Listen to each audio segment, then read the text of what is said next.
श्राद्ध पक्ष में वृषकपि अवतार का महत्व क्या है? विषकपि अवतार की महत्वता क्या है? देव पितर शिव महापुराण में अगर 16 दिन श्राद्ध के होते हैं और 16 दिन श्राद्ध में से कोई भी एक दिन श्राद्ध का जो तुम्हारी मर्जी पड़ जाए, जिस दिन तुम घर में फ्री हो, जिस दिन तुम्हारी मर्जी पड़ जाए, जिस दिन तुम्हारा मन कर जाए, उस दिन वृषकपि विषकपि नाम लेकर एक रोटी में थोड़ी सी शक्कर या गुड़, थोड़ा सा चावल, थोड़ा सा अगर चावल नहीं हो तो खीर बन जाए तो ज्यादा अच्छी है, रोटी के अंदर रखकर वृषकपि या विषकपि भगवान शंकर का एक अवतार है नारायण के साथ में। भगवान शिव और भगवान शंकर का और नारायण का एक अवतार मिलकर हुआ था। भगवान शिव और नारायण का मिलन से 3 अवतार हुए थे। 3 अवतार हुए हैं। एक हरिहर अवतार भी भगवान शंकर और नारायण के मिलन से हुआ। एक वृषकपि अवतार भी नारायण और शिव के मिलन से हुआ। तो जो वृषकपि अवतार है भगवान शंकर और एक भगवान नारायण और भगवान शंकर के मिलन से शरंभेश्वर अवतार भगवान शंकर का और नारायण का मिलकर हुआ है। शरंभेश्वर, ये 3 अवतार नारायण और शिव जी मिलकर बने हैं। 3 अवतार भगवान शंकर ने नारायण के साथ मिलकर लिया, शरीर एक बनाया, दोनों मिल गए, एक शरीर बनाकर जगत का कल्याण करा। रोटी हो तो रोटी, पूड़ी हो तो पूड़ी, पराठा हो तो पराठा, जो तुम बनाए हो उसमें थोड़ा सा मात्रा दूध चावल की या खीर की, थोड़ी सी मात्रा गुड़ की, और वृषकपि या विषकपि अवतार का नाम लेकर अपने दरवाजे के बाहर खड़े होकर जो गौ माता को श्राद्ध पक्ष में किसी भी दिन ये भोजन वृषकपि का नाम लेकर दे देते हैं, उसके घर में कभी संपदा की कमी नहीं आती, धन की कमी नहीं आती। श्राद्ध पक्ष का ये स्वरूप है विषकपि अवतार। एक बार सब बोलेंगे, बोले विषकपि भगवान की। अब नाम आप लोग ले जिससे आप लोगों को याद हो जाए। बोलिए, विषकपि भगवान की। आप विषकपि बोल सकते हो, वृषकपि भी बोल सकते हो, वृषकपि भी बोल सकते हो और विषकपि भी बोल सकते हो, दोनों नाम में से कुछ भी। हाँ, अगर आप नेट पर सर्च करोगे या आजकल लोग क्या है, कथा सुनने के बाद नेट पर जल्दी सर्च करते हैं, तो गूगल आदि पर सर्च करोगे तो विषकपि भी आ सकता है, वृषकपि भी आ सकता है। पुराण में अगर ढूंढोगे, शिव पुराण के अंतर्गत या स्कंद पुराण में या गर्ग संहिता में या कूर्म पुराण में, बरहा पुराण में अगर आप ढूंढेंगे तो उसमें वृषकपि और विषकपि कोष्टक में बना हुआ है। पहले आएगा विषकपि, फिर कोष्टक में आएगा वृषकपि। उस अवतार का स्मरण। फिर से नाम बोलो, क्या नाम बोलना है? विषकपि। या तो विषकपि बोल लें या वृषकपि।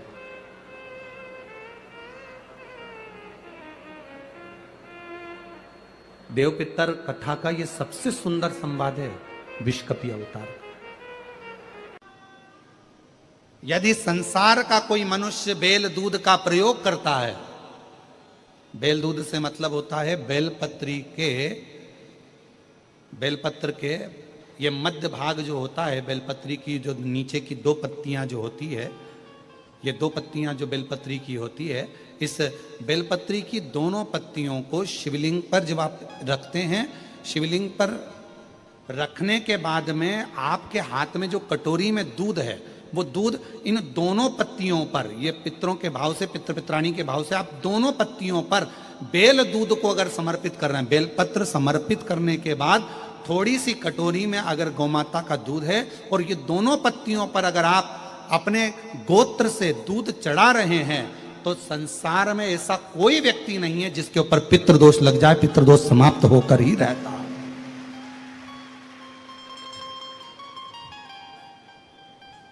शिवलिंग पर बेलपत्र चढ़ाई, बेलपत्र चढ़ाकर ये नीचे की जो पत्ती है, आपका जो दूध का भाग है वो 2 पत्ती पर चढ़ना चाहिए, तीसरी पत्ती पर जल का भाग आता है। 2 पत्ती पर आपका दूध का भाग रहे। और जब बेल दूध का प्रयोग आप करते हैं और दूध बाबा को 16 दिन श्राद्ध के, अगर कोई कह दे कि आपके घर में पितृदोष है, ये दोष है, वो दोष है, सारे दोष आपके यहाँ लग गए हैं और आपके यहाँ ये 4 लक्षण अगर पितृदोष के दिख रहे हैं जो पहले कथा में वर्णित किए, अगर ये लक्षण दिख रहे हैं तो श्राद्ध पक्ष के 16 दिन पहले दिन से आप चालू हो जाओ।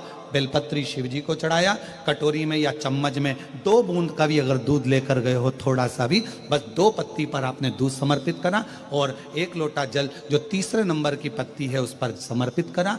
आपको 16 दिन करने के बाद आपको खुद अनुभव होगा 17वें और 18वें दिन से कि मेरे घर में ऐसा लग रहा है कि सब शांति है और कोई किसी से चिढ़कर बात नहीं कर रहा, लक्ष्मी की वृद्धि अपने आप होना प्रारंभ।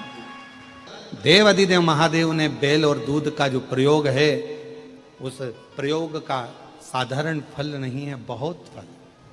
और श्राद्ध पक्ष में मेरी जीजियों से निवेदन है, मेरी बेटियों से, मेरी माताओं से, अगर तुम्हारे घर में 25 साल तक भी औलाद नहीं हुई, 20 साल हो गए, 25 साल हो गए, 30 साल हो गए, 28 साल हो गए, 15 साल भी हो गए, 10 साल भी हो गए और संतान का सुख नहीं है, तो श्राद्ध पक्ष में प्रतिदिन अपना जो पानी का हंडा होता है, परिंडा होता है, क्या बोलते हैं हैदराबाद में, हमको उसको नहीं मालूम, जहां पर पीने का पानी भरते हैं, हंडा बोलते हैं, मटका बोलते हैं, बाल्टी पानी की या हंडा, मटका, गगरा, जो भी भर कर रखते हो रसोई घर के अंदर पीने का, उस पानी के भरे हुए हंडे के पास में पितरों का स्थान होता है। वो पितरों के स्थान के पास में कटोरी में थोड़ा सा दूध रखिए, एक बेलपत्र रखिए और वो बेलपत्र और दूध को आप प्रतिदिन 16 दिन तक लगातार शिव जी को रोज रखो, रोज समर्पित करना प्रारंभ करो। बस बेलपत्र शिवलिंग के ऊपर और दूध जहां अशोक सुंदरी का स्थान है, आपको मालूम होगा, पर द्वादशी के दिन शास्त्र वर्णन करता है कि चलिए हमारा शास्त्र कहता है कि एकादशी के दिन चावल मत खाओ। जब द्वादशी के दिन शास्त्र वर्णन करता है कि पहला कासा जो मुझे जाए वो चावल का जाना है। ये भगवान तो 3 बार एकादशी का मुख्य है। स्वधा, तो शास्त्र क्यों कहता है? चीजों को याद रखिए, गौदान और एकादशी। श्रीमद वल्लभाचार्य जी ने मायावत का खंडन करा था जगन्नाथपुरी में, और श्रीमद वल्लभाचार्य जी ने कहा था एकादशी मरने के बाद मत दो, एकादशी जीते जीते घर में ठीक नहीं रहा, डॉक्टर में जीते जी दान करिए। इसलिए जगदीश में, जगन्नाथपुरी में एकादशी उल्टी, कहीं गलत जगह पर व्यसन में जगदीश में एकादशी को उल्टा लटकाया, क्योंकि वल्लभ ने कहा कि एकादशी जीते जीते। कई पंडित कहते हैं हमारे दादाजी मर गए जब 12वें का दिन होता है, रुक नहीं जाते, देव एकादशी कोई मांगने आ रहा है, दे दिया, अपने पास नहीं आ रहा, तो कह रहे भैया हमारा पैसा लौटा दादाजी भिखारी थे जो तुम्हारी एकादशी तुम्हारा शिव महापुराण की कथा कहती है। और तुम कौन होते हो दादाजी को एकादशी देने वाले? गंगा, तुमने कौन सा इतने पुण्य कर लिए जो तुमने एकादशी दे दी? एकादशी के दान की महत्वता श्रीमद वल्लभाचार्य जी ने कहा कि कोई व्यक्ति अगर खटिया पर सड़ रहा है, पलंग पर तड़प रहा है, हॉस्पिटल में पड़ा हुआ है, तो निवेदन है कि उसको देखने जाओ तो अपनी करी हुई एकादशी में से 2 एकादशी का दान उसको तुरंत दे दो। क्यों? तो जिससे उसको मोक्ष मिल जाए, मरने के बाद नहीं, क्योंकि मरने के बाद तो वो 10वें के दिन, गरुड़ पुराण में लिखा है 10 दिन तक जीवात्मा घर की अटारी पे रहती है। कितने दिन करना है? 10 दिन। 10 दिन के बाद जीवात्मा चली जाती है। कहाँ जाती है? उसको जहां जाना है। 3 दिन में उसको भोग भोगना पड़ता है जीवात्मा को। 3 दिन नरक का भोग भोगती है, उसके बाद स्वर्ग का भोग भोगती है। 18 दिन में ये प्रोसेस पूरी हो जाती है। कितने दिन? 18 दिन। 18 दिन के बाद में उस जीवात्मा को धान के खेत में पटका जाता है। किसके खेत में? धान के, चावल के। रुकेश्वर महादेव, इसलिए कहते हैं एकादशी के दिन चावल मत खाओ। कहते कि नहीं कहते? और क्या कहते हैं? द्वादशी के दिन चावल खाना जरूरी है। कौन? एकादशी का पालना करना है तो द्वादशी को चावल का एक गिलास खाओ, तब द्वादशी को चावल खाओगे तो एकादशी लगेगी। चावल नहीं खाओगे तो एकादशी नहीं लगेगी। द्वादशी को चावल खाना जरूरी है। क्यों कहते हैं? क्योंकि